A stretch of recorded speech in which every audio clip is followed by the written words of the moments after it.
Welcome to this video. The catches of this video. The so-called Younger Dryas cooling roughly 12,800 BP, number 6 in the image pointing to the blue cooling line with number 5, was supposedly caused by a meteorite impact at that time, while it is not. It is easy to see that it is not, because there was even more extreme cooling more than 1,000 years before. Number 2 in the image pointing to an anterior also blue even longer or more extreme cooling line. This is a serious enigma and paradigm. And there is still one cooling in between, line 4, but also before the line 5, that is also a cooling of the same order of magnitude, all adding up to the paradigm.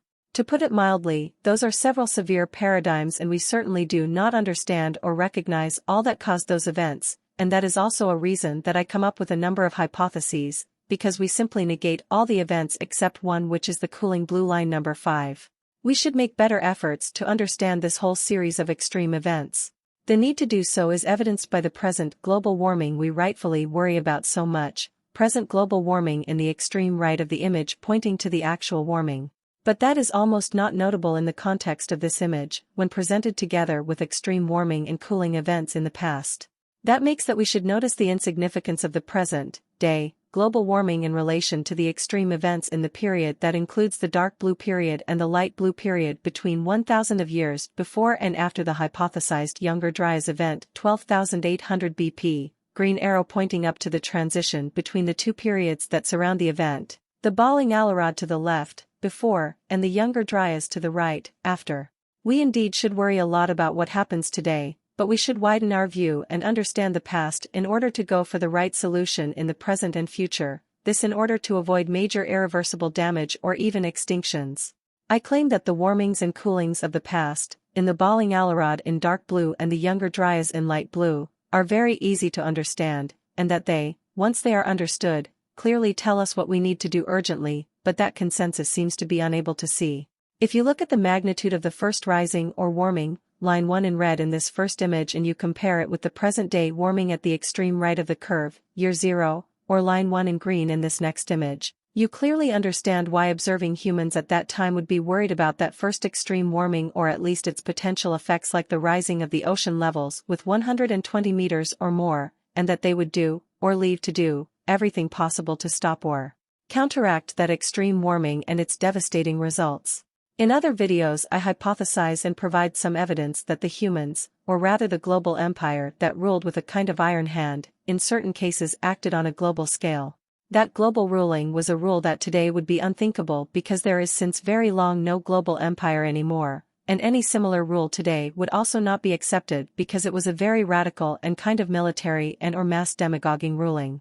The global empire ruled over the boomers, Y-DNA haplogroup R, and over all other hybrids, Y-DNA haplogroup O etc., that on their turn dominated and ruled the world, or at least could impose the human impact on the global climate, especially in North and Central America and at least partly Greenland and Iceland, or roughly the area covered by the Younger Dryas boundary, but also in Australia, Indonesia, Southeast, East and South Asia and as far as Madagascar, Africa. Any significant division today, in interpretation or action, could come with risks or a price. Unless we improve our understanding and unless we work united and on a global scale, we will not be able to apply the best solution for our problems, that include climate change and perfect storm. The humans in the past, the global empire, most probably noticed the arising problem, simply because they observed ocean levels or simply noticed ocean levels rising. I think they knew that ocean level rising would come because they understood the dynamics sufficiently, also because they experienced them probably long before and had them registered. Their influence on the world scene is evident after all the migrations organized by the global empire would finish turning over the world by 4000 BP, as, in my opinion and hypotheses, is proven by the ancient DNA research of David Reich and others. Observation: David Reich does not interpret the results of his research the way as I, the author of this video, JM, does. Consensus today does not believe that humans back then, the global empire, had this knowledge and these registers, but that is because these registers were destroyed after or even long before the conquistadores raided the Americas. In other videos I presented evidence that humans did observe ocean levels, risings, as well as volcanic activity in our deep past.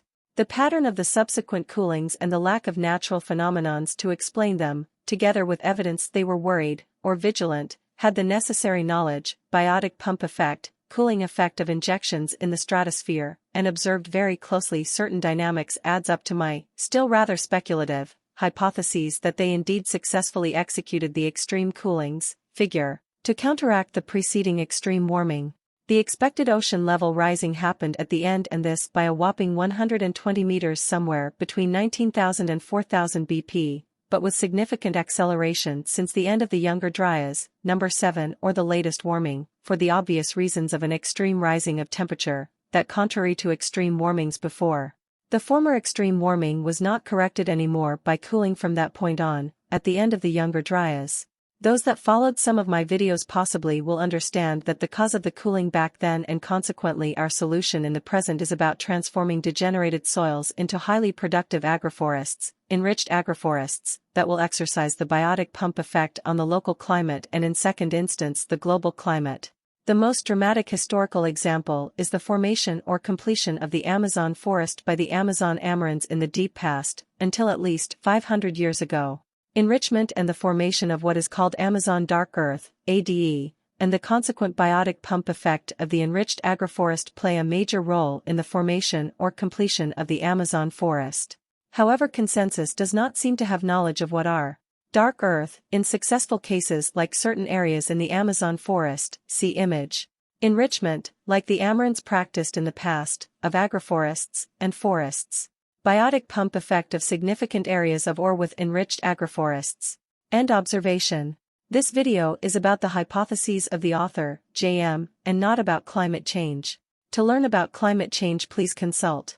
What is climate change? United Nations. Thank you for watching. Bye.